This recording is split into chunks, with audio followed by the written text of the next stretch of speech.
So this is exactly how the US and Israel coordinated an attack that took out one of the most dangerous man on earth, the Ayatollah of Iran.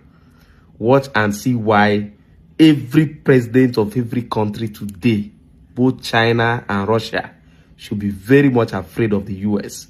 Just watch. How did the CIA and Mossad manage to track down the Iranian Supreme Leader's secret compound? It all started around 8 in the morning. CIA tracked some high-level Iranian leaders at this building right in the heart of Tehran. U.S. intelligence shared a critical tip with their Israeli counterparts. For months, they had been quietly hacking into Iranian communication channels using Space Force low-orbit satellites. But pulling off a strike isn't that simple. In the first wave, they had to neutralize a larger number of Iran's anti-air defense systems. This critical step cleared the airspace for a massive strike force of around 200 Israeli jets. But this area is highly fortified, so how do you destroy a deeply buried target like this? Well, they use bunker busters. Their delayed fuses punch through deep concrete before detonating. This is part 1. How exactly did Israel and the United States manage to assassinate one of the most heavily protected men on the planet? The answer? An unprecedented joint operation. For months, the CIA and elite Israeli units waged a shadowy intelligence war. Using a web of surveillance satellites, intercepted comms, and human spies, they mapped Ayatollah Khamenei's every move in absolute secrecy.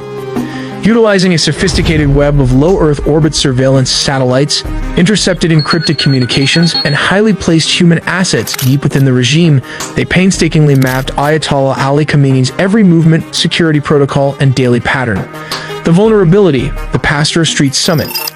The critical breakthrough came when American intelligence identified a fleeting yet massive vulnerability, the highly classified Morning Summit. Top-tier Iranian military commanders, security advisors, and political officials were converging on the heavily guarded Pasteur Street compound in the heart of central Tehran. Shielded by layers of urban infrastructure, elite guard details, and what they believed was an impenetrable umbrella of state-of-the-art air defenses. Like the homegrown Baver missiles as well, the S-400 radar system located all over the city. The leadership gathered in a false sense of absolute security. Here comes part 2. How many aircrafts were involved in taking out a single target? The focal point of the operation was Beit Rabari, Khamenei's highly secure official residence and centralized office compound located in the heart of downtown Tehran. While they used around 200 aircrafts, the localized strike on Beit Rabari was the anchor of a massive, flawlessly synchronized aerial campaign.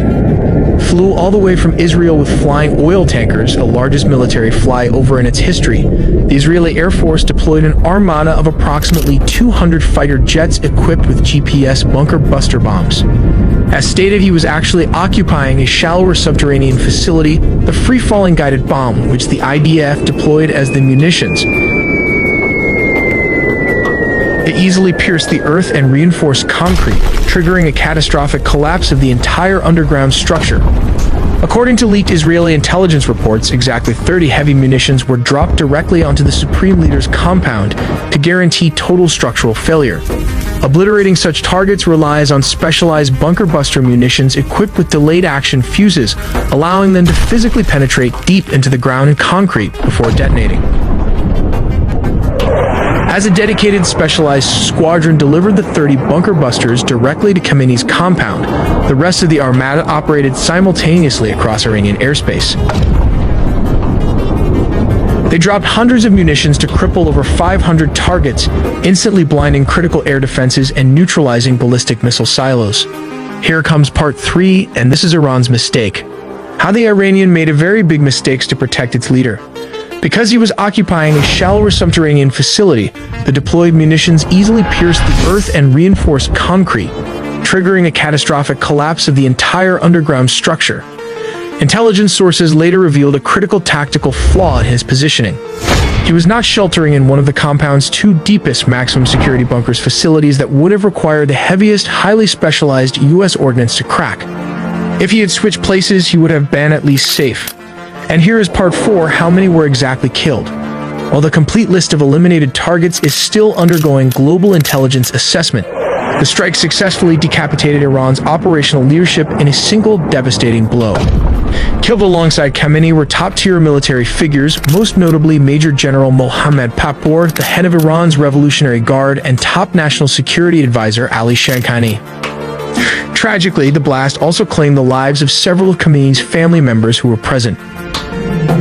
But the first wave with 200 jets and U.S. Tomahawk cruise missiles did not just hit his compound. The U.S. cruise missiles was the one to take out anti-air defense system, while the 200 IDF jets took out the Iranian leadership. All in all, U.S. and Israeli forces struck approximately 2,900 targets across Iran, according to U.S. Central Command, in just one day. Reports suggest the CIA allegedly penetrated Iranian communications by bombarding them with spam calls, jump calls, and online breaches.